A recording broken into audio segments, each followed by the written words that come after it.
Welcome to Powering Success, future-proofing your generator company, the go-to podcast for industry leaders in the generator installation and service business. Here we dive into the strategies and innovations that keep your company ahead of the competition and bring you insights from top experts and successful entrepreneurs. Let's get started and power up your potential. Now here's your host, marketing guru John Tedesco.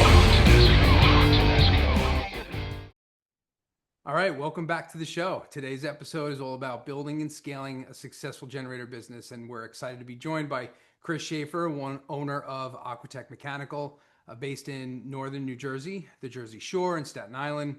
Chris founded Aquatech back in 2012 and has grown it into a highly respected installation and service operation known for being professional, efficient, exceptionally respectful, and of customers' property. What makes Aquatech especially interesting is their close work with major national retailers like Costco, Home Depot, and Sam's Club, where they install generators that are sold directly through those stores, giving Chris a unique view into real retail-driven generator sales, high volume installs, and operational discipline that comes with it. And today we're going to dig into Chris's journey, how he built Aquatech and what other generator company owners can learn from this approach to service operations and growth. Chris, welcome to the show. Great to have you here. Thank you for having me. And in person too. This is a first. Okay. Most of the time it's on the phone. Yeah, a lot of times on the phone, but I'm happy to. Oh yeah, we were doing it on Zoom. Cool. Yeah, so now it's good to do it in person. So yeah, tell me about you guys and how you got started. I was doing residential and commercial HVAC and restaurant equipment.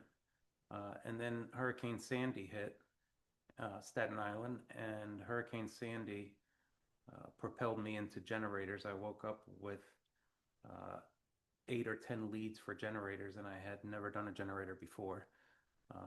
So at that time, I was paying for leads through what used to be Home Advisor. Now it's Angie's List. Yeah. And so I wasn't excited that I got 8 to 10 leads for generators. I was scared that I owed Home Advisor $1,000 for the leads. Oh, wow. So I said, I better learn how to do this real quick. And this was Sandy. What year was this? 2017, I think? No. 18? 2012. Oh, 12. Oh, I think 2012. Okay. Yeah. I would have to check that. But I learned how to do generators, not nearly as well as we do it today. Mm-hmm. And I went on those 8 or 10 leads, and I sold about 5 of them, which was crazy to me. We got through it. We installed them, and they're still running today. Mm-hmm. However, I can't tell you if they would pass inspections today. At that time, I was what you would consider a chuck in the truck. Mm. I wasn't a licensed electrician. Yeah. I was an expert in the HVAC field, but Mm-hmm. I wasn't an expert in electrical transfer switches and generators. Mm-hmm. But I saw a huge opportunity from those installs, and I enjoyed it. And I did what it took to propel me from a chuck in a truck to doing it right, Mm-hmm. doing it better than everybody else, and really concentrating on the business, because there are lots of companies that specialize in electrical or specialize in plumbing, but they don't specialize in generators. Mm-hmm. So every time a storm hits, there's a ton of people who install generators, but as soon as the storm's gone, they're back to doing commercial electric Right. and residential electric. Right. And because of that, I saw the opportunity to really concentrate on it. And it's helped us because now I have a relationship with over 50 electricians and plumbers. And when that storm hits, they may still be installing some, but they're purchasing them from me. They're giving me those maintenance contracts. Most of the time they're giving us startup, so we get to meet the homeowner, sell them a warranty, get the extended warranty from them. So really specializing in it has helped me a lot.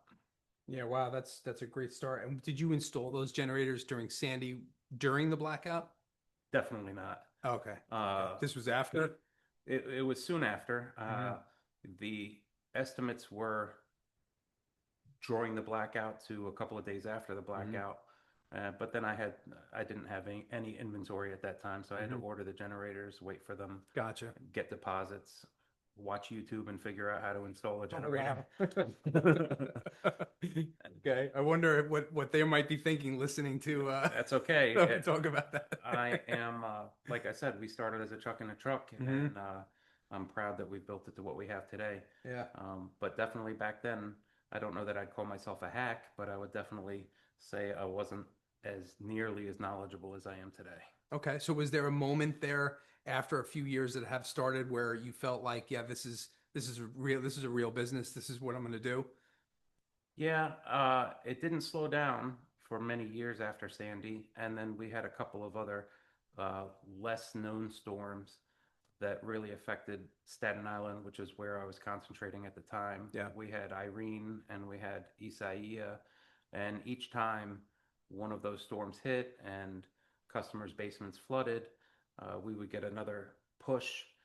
And I think that about 8 years ago, 2016, I decided that I like the generator business better than the HVAC business. We still do HVAC, but with HVAC, there's two problems. The first problem is that there are a million HVAC companies. Yeah. The second problem is if you need a generator, the blackout is over, and I tell you we're going to put it in after we get permits in 3 to 4 weeks, you're okay with it. But if I come to you and say, I can't give you your air conditioner for 3 to 4 weeks, you're going to kick me to the curb because you need air conditioning today or tomorrow. I see. So the air conditioning business is much more, you better have somebody available immediately. Yeah, right. So we do probably 60 to 65% generators and 35% other things, electrical, HVAC. Okay. And that's mostly New Jersey and Staten Island, or the five boroughs. Yeah, so one of the things that makes us exceptional is the New York City Department of Buildings permits, inspections is extremely hard to navigate, especially with a specialized item like a generator. So I am, to my knowledge, the only person who's an expert at filing generators in New York City. Wow. About 5 years ago, we got our New Jersey electrical license, and we ventured into New Jersey, and it has been very successful. Jersey has a lot of opportunity for generators, a lot of competition, but a lot of opportunity. Yeah, that's awesome. Okay, so now tell me about these large retailers. I mean, you work closely with large retailers. You know, what makes those projects, yeah, unique? They are unique because customers are very loyal to what I call the big box stores. Our primary big box stores are Costco and Lowe's. We have a couple of Home Depots in New York City and some BJ's. But the customers like the comfort level of this big box store is going to protect me and make sure this job is right. And if they don't, then they have recourse, where if they hire local mom and pop electrician and they do a bad job or they don't do the job at all, now they're going to court, and the recourse is much harder. It's on the retailer.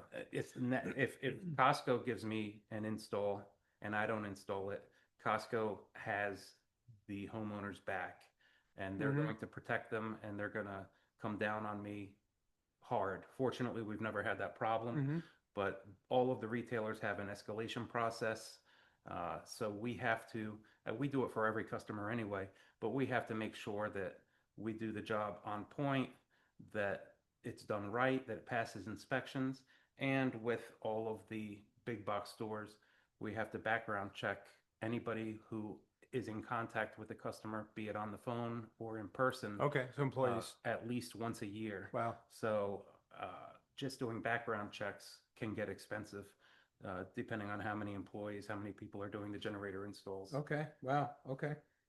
And what do customers consistently tell you that they love about working with Aquatech? And does this also come from the retailer customers too? Do you get any kind of different types of feedback from either?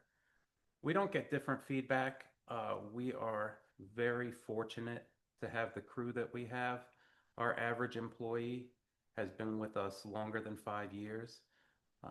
So they've been with me almost since the beginning, and they saw how we've progressed, how we put ourselves, I'll get to that later, but they're very loyal, they're very friendly, they know how I treat my customers, how I want my customers to be treated. And if anybody questions me and says, hey, Chris, should we do this or this? This way is a little bit easier. My first answer to every employee is, what would you do if it was your mother's house? And if the easier way is the better job, we do the easier way. If the harder way is the better job, we do it the harder way. How would you do it if it were your own home or your parents' home or your grandparents' home? And that's what really propels us forward. Word of mouth, obviously, is the best profit versus other marketing ways. So we want that customer to have a wow experience. Sure. Where they're going to tell their family and friends, hey, if you get a generator, make sure you give this guy a try. Sure. Referral business, you're going to get 9 times out of 10. Exactly. Right. Exactly. Just going back to the retailer, we didn't touch on it. How did you get that opportunity to work with these retailers? And we don't have to mention any other companies or anything like that, but Sure. My plan, and it's still my plan today, is to put myself in a position where I could handle more. Right now, I could handle more than I have. And it's rare for companies that already had those retailers to give them up or to go bankrupt or to sell their business. So you have to be in a position so that if that opportunity comes, you are ready for it. I will tell you, with the large box stores, Costco, Lowe's, Home Depot, the inner office paperwork it's a lot. It's much harder. Rather than finishing a customer's generator and they write you a check on the spot, we have to go back to the office, submit completion documents, submit photos to Costco or Lowe's or Home Depot showing that the inspection's passed. And that's been one of the challenging things, is when we install an organic lead, we get paid right away. When we install a big box lead, sometimes it can take 6 to 8 weeks after the install, where we fronted the money for the generator, for the material, for the labor, and then we're getting paid later. So that's been a real challenge for us. Yeah. But we have figured out the system. It's taken us a little while, and now I think we're ready to take that even further. Yeah, nice. That's great. And how has the generator industry now changed since you started? There's so many changes. Generac, for better or worse, has really taken control of the market. I mean, they already owned the market when Sandy hit, but with these new NextGens, the generators are just phenomenal.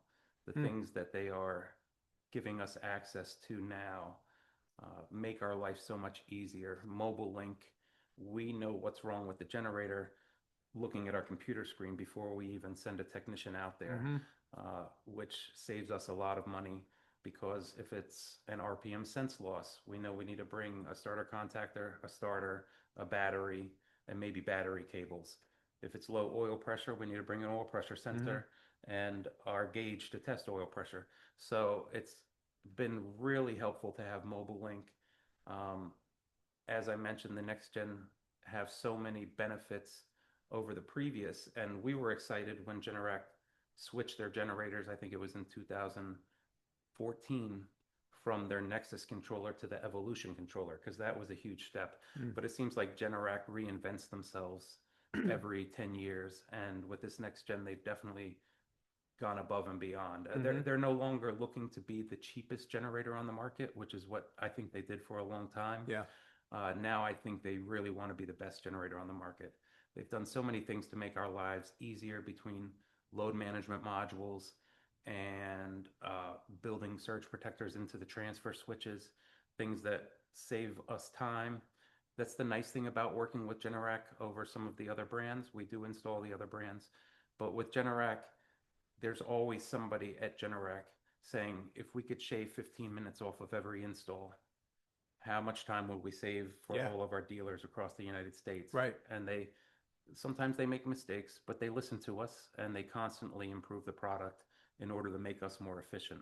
I think about 8 years ago, they paired with a cabling company and they came out with Gen Cable, which now I think every dealer in the United States used. Prior to Gen Cable, we had to hard pipe everything through the house. Yeah. Now it's just running a real thick Romex through the house. Wow. So Yeah. it's a lot easier. Yeah, that's good. What do you think do you think this is going to make people buy more? Do you think the industry is escalating? Do you think we're selling more generators or going to install more generators in the near future? That's a tough question. I see it from both sides. I equate it to a television set in the 1970s. In the late 60s and early 70s, only the wealthy and the privileged people had televisions. By the late 70s, early 80s, it seemed like everybody had a television. I think that anybody who wanted a generator over the past 10 years needed a generator over the past 10 years, whether it was for sump pumps, comfort, medical necessities, they've got it already. So now those core people who are worried or needed the generator already have what they want, although they are coming up on the end of the lifespan of that generator. So we'll have a lot of opportunity to go out and take out the 15-year-old generator and put in a brand new generator with NextGen and MobileLink. But now I think it becomes keeping up with the Joneses. Oh, honey, they've got a generator. Yeah. I'm sitting in the dark. Why don't we get one? Yeah, and $13,000-$15,000 is not too far off that much anymore. Right. It's affordable. You can even pay monthly and do all the financing stuff for it. Yep, absolutely. Financing, whether I agree with it or not, it is the way of the world. Everything is financed or on credit cards, which costs every American money, because whether you're paying for it or not, you're paying for it. Yeah, of course. I don't like the financing, honestly. So how do you think the grid instability will affect homeowners and businesses going forward? Gosh, that's yet to be seen. I mean, with all of the wars going on, you never know when there's going to be a cyber attack or a physical attack on, look what they're doing in Ukraine. They target they target the power plants. God forbid we ever get into a war that serious. It's going to be a huge deal. Sure. With all the electric vehicles, the power companies are struggling to put in more transformers and bigger networks to handle all the new EVs. In New York City, they have a huge push to get rid of fossil fuels. Ironically enough, generators run on fossil fuel, but all of the homes built over the last year and a half cannot have natural gas for their cooking, for their heating. They're using mini splits, they're using electric stoves, they're using heat pumps for hot water. And ironically enough, in New York City, the only way to get a gas meter is to put in a generator on a new home. Wow. Yeah, so pretty wild. That works. I've also heard that AI is actually causing a lot of brownouts wherever those servers are that run AI, like down in Virginia, we're seeing a lot of brownouts. I read about that too. AI and data centers, definitely, and cryptocurrency farms, definitely take tons and tons of power. So the next couple of years will be very interesting, whether it's because of storms or because of terrorists or because of wars. You really need something in your home to protect you for the unknown. Yeah, sure. So we're in a good business, I think. Yes, sir. Yeah. So what innovations in backup power excite you the most right now? I mean, I know you talked a lot about the NextGen, the Generac NextGens, but so I think that's probably one of the bigger parts, right? That's the most exciting part, is that these new units are really running efficiently. They really are. And helping your guys too when they come out and do service, like to not have to go out and service the unit if you can see what's wrong with it from here. Absolutely. And Generac's even given us the ability to reset certain faults if they are nuisance faults remotely, where we would have used to 5 years ago dispatch somebody 30 minutes away to go hit 2 buttons. Now we can do that remotely. When it comes to storage, I think we're in for a lot of change over the next 10 years. Personally, I don't think lithium ion, which is what electric vehicles and backup batteries for homes run on right now, I don't think that's the solution, but I think there are tons of new technologies coming out which will make the storage safer, because lithium ion, if it catches on fire, you can't put it out. There's a lot of new technologies that don't have that problem. They can be put outside in cold weather, where lithium ion loses a huge percentage of its capacity in cold weather. I even invested in one that I won't mention, that is what's called a vanadium flow battery. And vanadium flow batteries have all the benefits of lithium ion, except they can be buried in the ground. So you can literally Yeah, wow. dig a hole, put your battery backup system in the ground, Hmm. and cover it up with your lawn, and nobody even knows it's there Okay. until you have power. Right. So the technology is definitely changing with the electric vehicles, solar panels. Um, it's very interesting how the administrations influence the their agenda influences our lives. For instance, with mini splits and solar panels, this administration has taken away most of the incentives from the government. And so there's less of a stress to be green, but we don't know what the next administration is going to be. So Yeah. those things will kind of Yeah. go back and forth. But I don't think the technology is going to slow down Okay. just because of the administration. So I think it'll be very interesting. I hope for a day when every home can be self-sustaining, so we don't need to be on the grid. We're making enough power to do what we need to do without paying the gas company or the electric company. Mm-hmm. It may or may not be in my lifetime, but I think that's where we're going. Yeah, sure. And just tell me about marketing real quick. What were some of your struggles in the past for marketing, kind of, and how have you kind of closed the gap between referral business and actually marketing for new business, and kind of where you are now? The world is always changing, especially in marketing. I mean, it's just going a million miles per hour. Right now, it's all AI. I think the average American is getting fed up with AI, whether it's phone calls or Facebook tracking what you look at and then putting all these ads over and over in front of you, or AI assistance on websites. Do I think it's going away? No, I think it's going to get better and better until you don't even realize you're speaking to AI. Sure. But marketing has always been a challenge because I wear a lot of hats. I'm not a marketing specialist, although I consider myself pretty good at it. I'm an installation specialist. I'm a salesman. I'm an office manager. I'm running a crew of 30 guys. So marketing gets put on the back burner. And fortunately, I found your company, and you've taken care of most of what I do. I mean, I still do some local stuff, but you're taking care of Google and Facebook and organic leads and trying to grow our presence with Google. Yeah. One of the struggles I had was with Home Advisor / Angie's List. For my first 15 years, they fed me more business than I could handle. And then they did something maybe 5 or 6 years ago. I don't know what they did, but all of a sudden the leads became absolute garbage.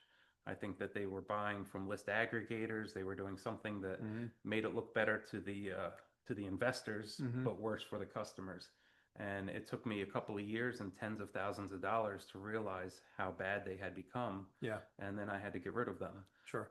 But I get 10 phone calls a week from somebody trying to pitch some sort of new marketing scheme. Right.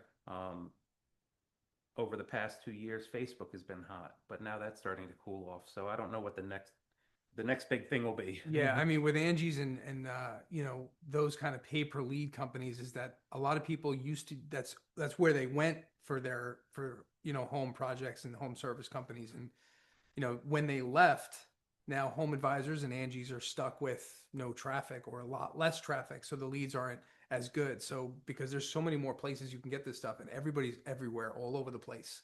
Just talking to some of your guys before, that some guys use ChatGPT and some guys use Perplexity and Grok, and they do all these different things. And a lot of people looking for generators they're either looking on Google, or they're looking on Facebook, or they're asking their friends, or they're looking on they're doing Google searches, looking on the local map on their phone. So there's so many different places. So and consumers have so many resources.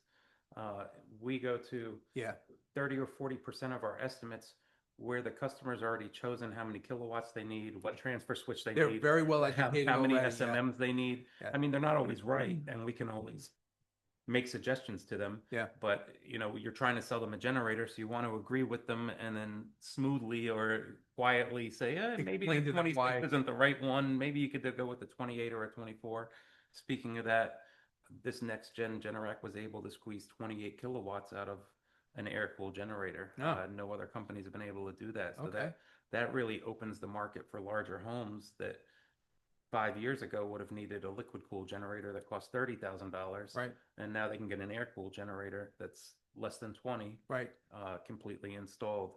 So, like I said, Generac has just really changed the playing field when it comes to the next gen. Maybe more people will be educated about that too, and will want to now buy a generator because of the efficiencies and the, evolution. Absolutely. Listen, if a middle income American, if you go to them and say a generator's for this size house, say they have a 4,000 or 5,000 square foot house, 5 years ago it would have been 35 grand for a 38 kilowatt.